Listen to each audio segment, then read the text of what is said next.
Hi, me again with more rants. I just read a little bit ago that Obama thinks people should go along with the increased security measures, the pat-downs and the x-rays and stuff. You know, this is a guy's law review guy, right? Went to Harvard Law Review. Supposed to be a smart guy. This is idiotic. You know? The whole war on terror, the whole idea of it is irrational. Was irrational when it was launched? Remains irrational today? For some reason or another, politicians seem to like it. You know? Now they are either stupid, and they just don't understand that it's irrational, or they're somehow complicit in some degree or another. They're with whoever wants the United States of America to travel down an irrational road. Let's be systematic about this, okay? Let's just take the idea of the war on terror first, you know? That's sort of what we'll look at first. I've talked about this in other places, but if you're new, you know, to my stuff, it's worth going over it again. It's worth going over it again because this is important stuff about the situation in America. Now, the war on terror is like the war on drugs, which we lost, you know, and the war on poverty, which we lost.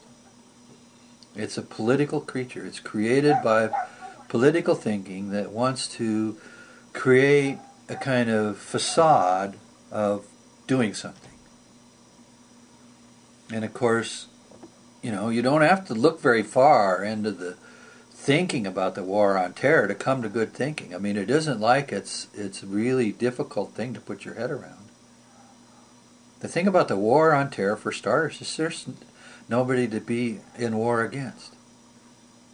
To have a war on terror is to be kind of like in a war in your mind, in an attitude, you know. And you could actually talk about the situation that way and make some sense.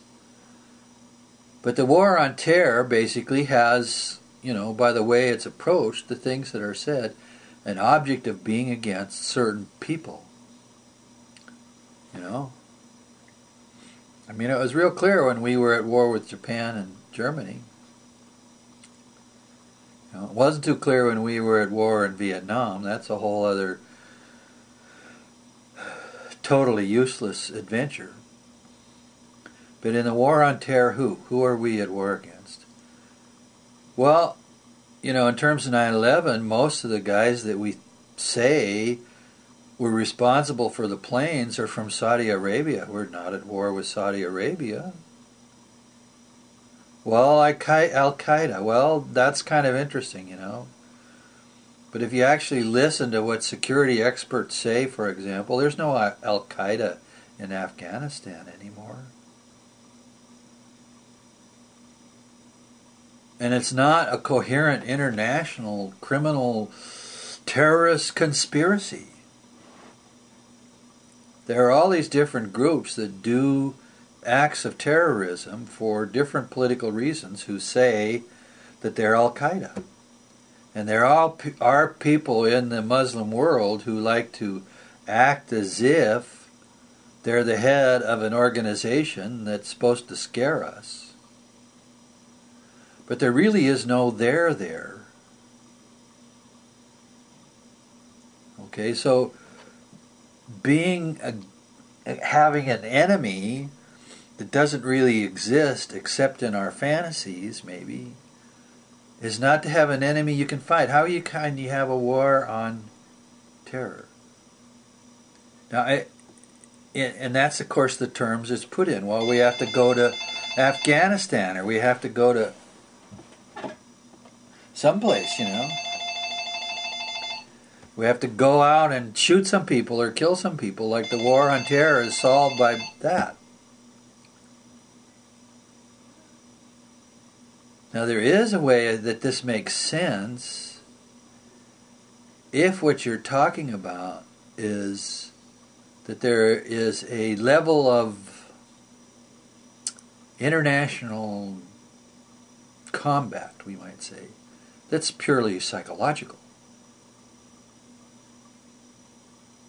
And of course, that's what various individuals do who want to cause these kinds of problems that are terrorists.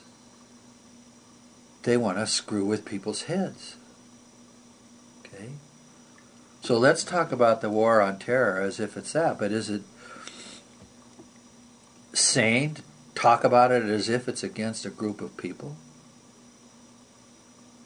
There are people who practice terrorism. There are countries who have a state policy terrorism.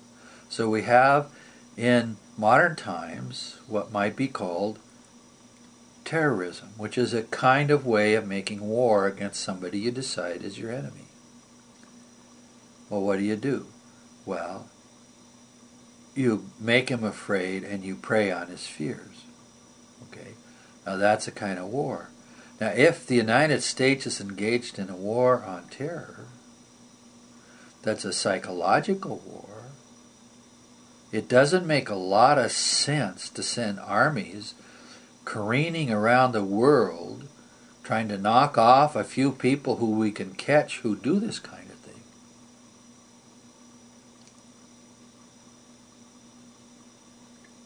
If we really admit that it's a psychological war that's being waged on us, well, where's the battle? Well, the battle's not taking place in Afghanistan or Iraq or Yemen or Pakistan or any place where you think the terrorists live, the people practicing this style of psychological warfare. The battle's taking place in the human psychology of the people of the United States, in the human psychology of the people in England, in the human psychology of the peoples of Central Europe, where these acts of terrorism take place.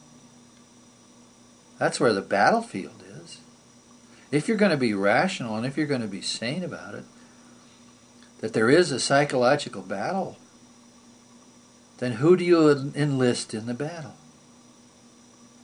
Well, in America, which is what we're talking about, and which Obama just said, he thinks we ought to be scared, I guess. Who do we enlist in the battle? Well, we enlist the American people. We don't need soldiers to fight the battle. We need the American people to fight the battle. But how's that being carried out? What are we doing? Well, we're actually becoming complicit or codependent with the terrorists. That's the psychology of our leaders. They help the terrorists make us afraid. They don't make us able to face our fears. They make us be afraid. Now I've just sort of run out of time here, and I have to pause it and come back and do some more. But let's talk about this some more in a little minute here.